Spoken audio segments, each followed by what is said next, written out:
Luxray Beats. Yeah. 021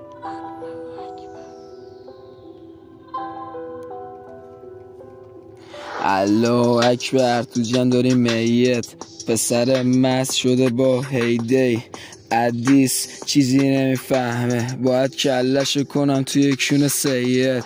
دیگه نمیدم بهت فرصت رپ میکنن جلو رفیقام سر ساعت نه من و تو نداریم عدالت حواست باشه خواهرت شده دم وقت من همیشه خوبم تو هر حالت رپ کردم دیگه نداری طاقت وسط میخونه تو کس میگی پسر عروسی آبجیت مبارک تو رپ حرف میزنی عشقت واقعا ذاتن خراب جنست دیس نبود که قلق بود روز دفترت میششن تو قبرت خوشگله اینو پیتزا تا اینجا گوش کردی چطوری میرزا حرف نزن تو رو اون چیزا که کار کنم بخوری یا اون کیرا خوشگله اینو پیتزا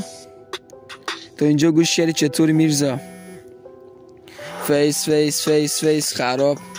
برو بخور یه 3 سال شراب رپ من واسط شده کمیاب یه روزی هر رپ میکنمت پرتاب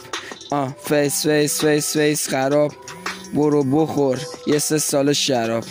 رپ من واسط شده کمیاب یه روزی هر رپ میکنمت پرتاب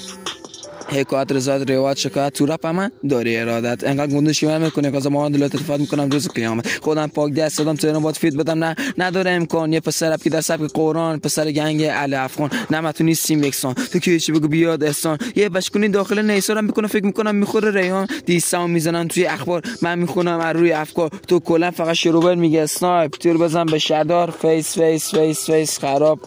برو بخور یه 3 سال شراب رپ من واسط شده کمیاب یه روزی هر رپ میکنمت پرتاب النصر گشتید برام تنها چرا تو انقدر میکشی عذابیا برو وسط قطار ولی قول بده نزنی فریاد وقتی اومدم تو رپ رواج سکوت تو هر رپ میکنی سقوط کم کم دیگه داره میشه غروب از سمت فرناباد نکنه بور رپ برم تو جمع ستارگان دیست تو میده به مهاجران از کجا همچین خواهی آوردی من بکنم علی افغانستان مورچه است ولی انگار پرنده است ریز میکنم دیگه وحشی کس کیرم برای یه نوع فایده است گم شو کسکش نجات پرست قیمت رپم یورو یه کس کارتی مثل خسرو تو رو خدا دیگه نکن مغزو یه بچه کونی به شما داد عمرو